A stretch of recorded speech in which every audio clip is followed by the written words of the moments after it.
welcome back new and existing subscribers. How are we doing on this Friday, February 19? Me, I'm doing okay, thank you. So no time to dilly-dally then in today's news.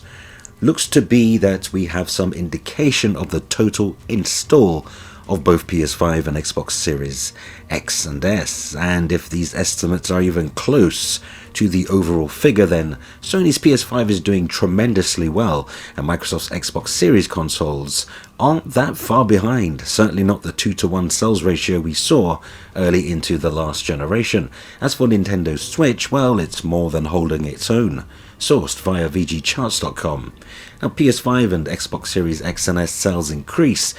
Here are worldwide hardware estimates for January 31st to February 6th unit sales. Starting with Sony, PlayStation 5 sold an estimated 177,695 units to bring its lifetime sales to 5.18 million units, and the Xbox Series X and S sold 103,263 units to bring its lifetime sales to 3.52 million units. Nintendo Switch sales compared to the same week a year ago are up 44,804 units. That's 15.2% increase. To be expected, PlayStation 4 is down 88,654 units. That's minus 62%. The Xbox One is down 26,495 units. That's minus 53.1%. And Nintendo's Agent 3S is down 11,669 units. That's minus a whopping 87.5%. Again, to be expected. So the total global hardware unit sales to date and for all platforms are as follows. Now, sitting atop, Switch at 78,971,292. Coming in second, PlayStation 5 at 5,182,773. Xbox Series X and S, third place with 3,517,194. PlayStation 4 in fourth place, that's 114,988,947.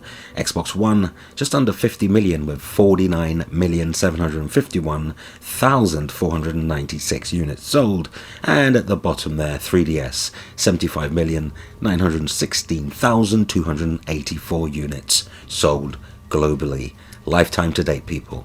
So to summarize, Switch is kicking ass, PS5 is now over 5 million, and Xbox Series of consoles is just 1.5 million units behind PS5, with a respectable 3.5 million units sold to date. Now that's pretty good going, considering the next-gen global hardware shortages. Now, in other news spliced with a bit of my own personal opinion, if you please, you may or may not know by now Google has wound down its in-house first-party game ambitions, cancelling a number of its own projects, losing millions in the process. I mean, you have to imagine millions of dollars of investment had been made across a number of internal Stadia game projects. Instead, Google is positioning its game streaming service platform as a third-party supported subscription model. Google is $1 trillion company. So why? Well, Microsoft is why. It appears Microsoft's $7.5 billion Xbox/Bethesda ZeniMax deal spooked Google. I think it would be fair to say that Microsoft totally obliterated any ambition Google had for Stadia. My guess is 12 months from now, Google Stadia will be like a person you ghosted on your cell phone. One session only, then it's like they never existed. Harsh, but ultimately true. Now, Game Pass, while not perfect, is certainly part of the reason Google Stadia never really had a chance. Game Pass is by far the better supported platform, with the option to outright own and rent games without restriction, and even play them on other devices such as laptops, desktops, cell phones, consoles, soon direct from your TV, you name it. Microsoft is currently testing Game Pass via web browser to bypass Apple, and ironically, Game Pass is available via Android devices too.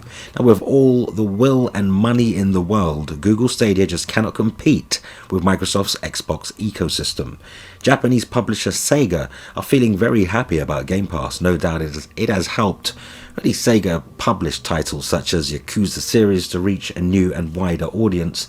Sourced via WCCFtech.com, Xbox Game Pass continues its rise as the closest thing to Netflix in gaming. Earlier this year, Microsoft said the subscription service, which now also comes with optional streaming through xCloud technology, hit 18 million subscribers, a 3 million increase over the figure reported in September. So it is growing exponentially. More and more publishers are getting on board, and really the Xbox Game Pass train is ever moving. It's having a positive impact on their lineups also. Speaking to Eurogamer on the topic, Sega SVP of Commercial Publishing Anna Downing said, and I quote, "We're really happy with the results and we hope Microsoft is too. Ultimately, they wanted quality titles and we wanted to take advantage of a great new opportunity. Xbox Game Pass helped propel Two Point Hospital franchise to over 3 million players worldwide. That's a huge benefit on being on Game Pass. It strengthens the exposure you get to huge first-party audience. That surges engagement, in turn helps to further establish your product in the marketplace. It's great for us and it's great for consumers who get to experience something they may not have engaged with outside of the Game Pass model." Now, Sega has released several titles on Microsoft service, including Yakuza, Phantasy Star Online 2, Alien Isolation, Two Point Hospital, Endless Space 2, Streets of Rage 4 and more. Okay, so very encouraging for Game Pass then. And now here's where I humble myself and admit I was wrong about Game Pass. Though I still prefer to outright own games, there will always be that title that really was just below my radar, notwithstanding the value proposition, particularly if money is an issue in the household. And let's face it, you can't buy everything, and why would you even want to? Now, I'm signed up to Game Pass Ultimate, but it's not really to play on the cheap because I'll always pick up those big AAA Xbox exclusives like Halo Infinite, Fable, Avowed, Stalker 2, Forza 8 and the inevitable Forza Horizon 5, as well as a variety of other announced games coming down the Xbox pipeline as boxed physical releases. So yes, I like to own games. Now, Game Pass will largely be used for games that, as I said earlier, fell below my radar or games I would never have paid full price for anyway. So, has your opinion of Game Pass changed for the better or for the worse? Let me know in the comments.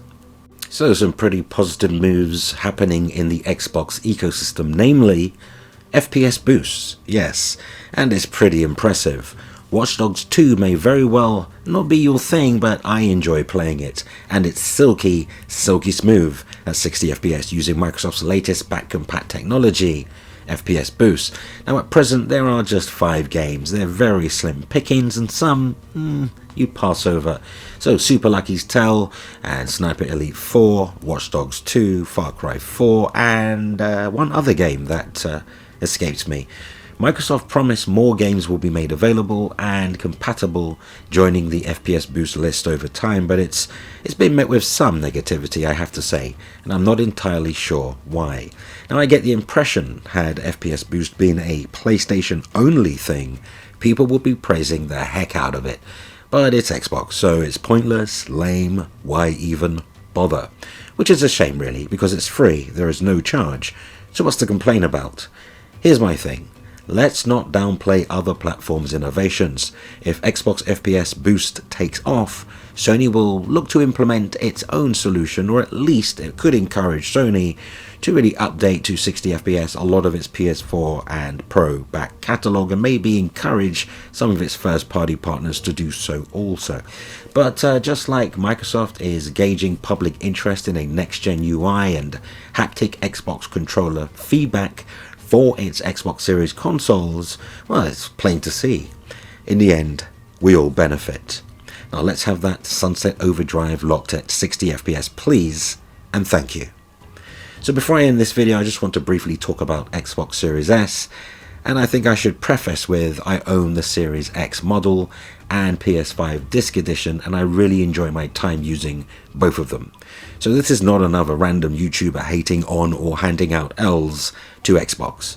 Now, I've made it no secret that I think the hardware is surplus to requirements, a total waste of time in the grand scheme of things. Now, you may have purchased a Series S for whatever reason and you're listening to this with a slight grimace.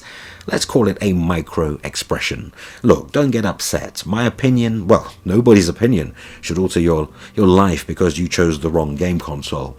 Now, the cold hard facts. Cross-gen game resolutions are running as low as 640p, 720p, 900p on Series S, and we're barely 90 days post-launch. Sure, I concur. Series S has a pretty decent CPU, but like I said from the start of this generation, the Series S GPU and memory bandwidth shortcomings will have a negative impact going forward. Series S may be holding its own now with these cross-gen titles, but mark my words, if not mine, then the developers actually coding for the hardware.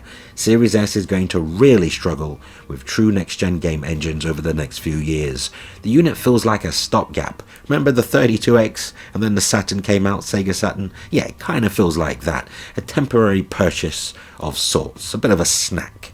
Allow me to break it down. So it's pretty simple math and even simpler logic. If you purchased an Xbox Series S at $299 and a 1TB SSD card expansion at $220, the total before taxes would be $519.